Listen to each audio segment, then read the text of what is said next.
अस्सलाम वालेकुम नाजरीन और सामईन, आप सुन रहे हैं मेरी आवाज़। समरकंद से तवील सफ़र तय करके आने वाला कासिद सल्तनत इस्लामिया के हुक्मरान से मिलना चाहता था। उसके पास एक ख़त था जिसमें गैर मुस्लिम पादरी ने मुसलमान सिपह सालार कतीबिया बिन मुस्लिम की शिकायत की थी।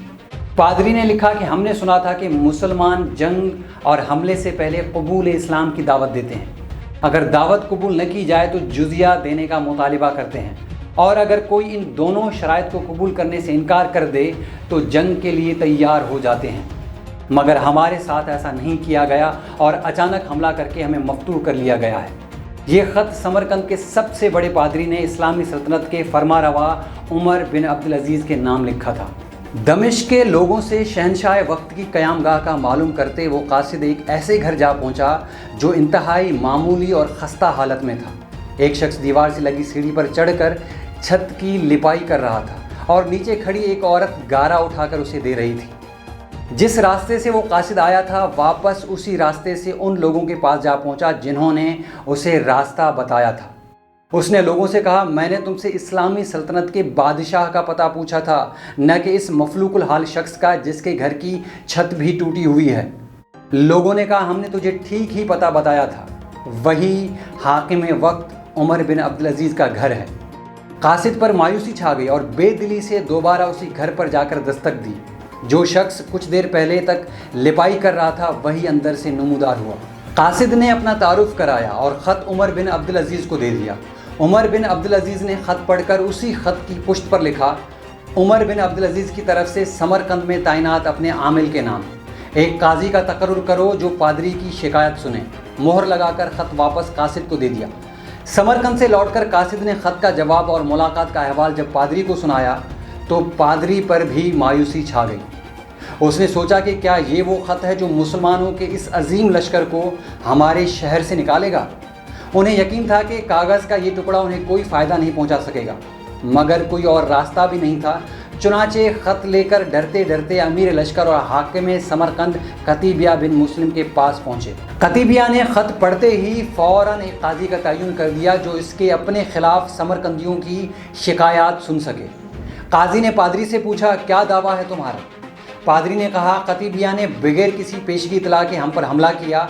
न तो इसने हमें इस्लाम कबूल करने की दावत दी थी और न ही हमें किसी सोच विचार करने का मौका दिया था। काजी ने कतीबिया को देखकर पूछा, क्या कहते हो तुम इस दावे के जवाब में?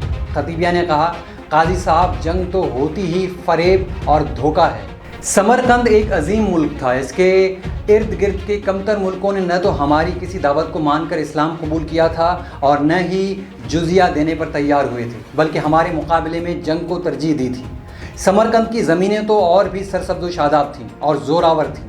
हमें पूरा यकीन था कि ये लोग भी लड़ने को ही तरजीह देंगे। हमने मौके से फ़ायदा उठाया और समरकंद पर कब्ज़ा कर लिया। काजी ने कतीबिया की बात को नज़रअंदाज करते हुए दोबारा पूछा, कतीबिया, मेरी बात का जवाब दो। तुमने इन लोगों को इस्लाम कबूल करने की दावत, जुजिया या फिर जंग की खबर दी थी? कतीबिया ने कहा, नहीं काजी साहब, मैंने जिस तरह पहले ही अर्ज़ कर दिया है कि हमने मौके से फ़ायदा उठाया था।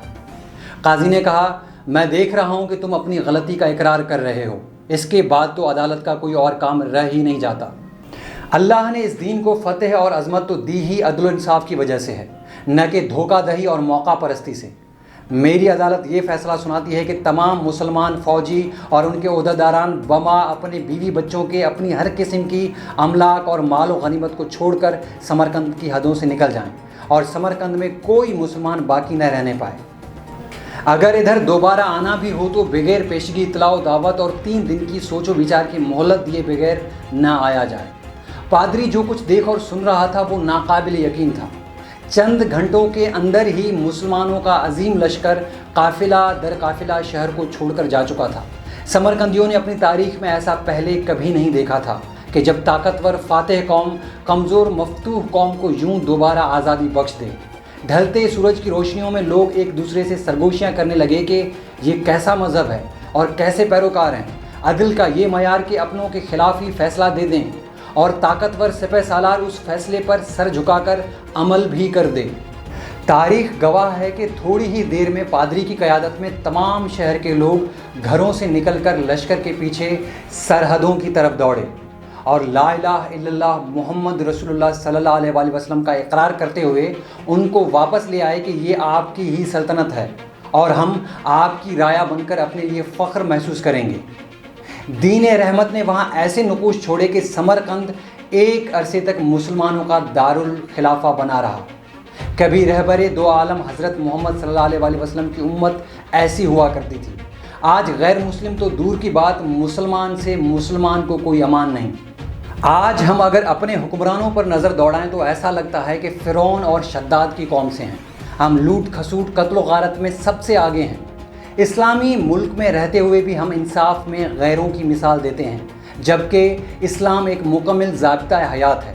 انصاف میں اسلام باقی تمام مذاہب سے آگے ہے۔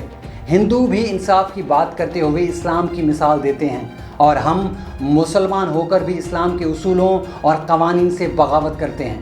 یہ نظام تب تک نہیں بدلے گا جب تک ہم اپنی عملی، ظاہری اور باطنی زندگی میں اسلام اور اسلامی قوانین و تاریخ کو نہیں ڈالیں گے۔ اللہ تعالیٰ نہیں بدلتا اس قوم کی حالت جب تک وہ نہ بدلے اپنی حالت خود۔